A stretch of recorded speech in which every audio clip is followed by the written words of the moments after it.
پیغمبر علیه الصلاۃ والسلام مبارک وای نسته یو جنتی سړی اوس راځي یو جنتی سړی اوس راځي سات بعد یو سړی رالی انصاري و دا چپا لاس کې هغه خپل چوټ موټ راخست وي او داسې کړی و تر ژرې هغه د او داسې اوبه څڅېدلې خیر صحابه وایي بس موږ ولیدې دی رالی کښېنستې بیا لمونځ کړی ورځ تېره سوله په دا سبا بیا پیغمبر علیه السلام مبارک فرمایي اوس یو جنتي سړی راځي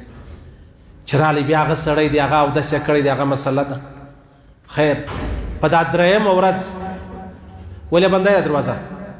خلاص یې په شانو کار مه لري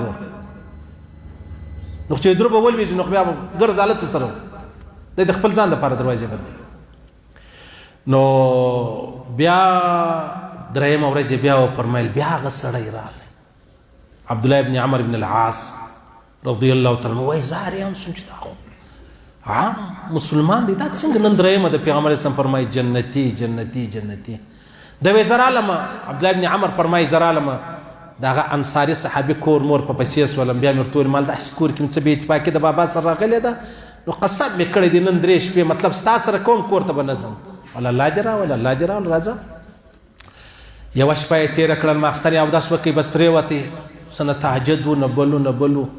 بله شپه بیا د هغې سوله د ورځې وکتل روزه نه ده بس عام مسلماني ده درېیمه شپه بیا هغه خبره ده درېیمه شپه د صحابي وایي عبدالله ابن عمر چې ما دته ویل مال یاره زه خو د بابا سره مې اختلاف نه دی راغلی داسې د الله رسول یوه ورځ هم وویل بله ورځ هم وویل بله ورځ هم وویل سړی په تا کې چې شته چې ته اوس الله رب العزت داسې د مځکې پر سر جنتي کړی یې په تا کې ستا څه ما ستا تهجد ونه لیدی ما ستا د ورځې روزې ونه لیدلې ته به ما ته دا قصه کوې ول ده راته ویل یاره زه خو نور شی نه لرم ټیک دی هغه لمنځونه فرض من شی مې خوایې کوو خو زه په زړه کې د چا سره هیڅ یوه ذره حسد نه لرم زړه مې د ګل جهان په باره کې صفا دی او دا ډېر د اطمینان خبره ده چې یو سړی زړه صفا وساتي مطمئنه به ګرځي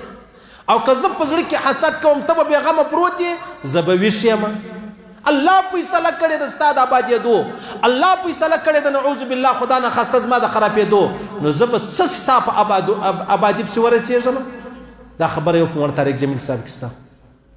او الحمدلله ثم الحمدلله د ټولو مؤمنانو مسلمانانو په باره کې زما زړه صفا دی زه په زړه کې څه نه ساتم دغه یوه خبره لرم چې الله به ما ورباندې وبخښي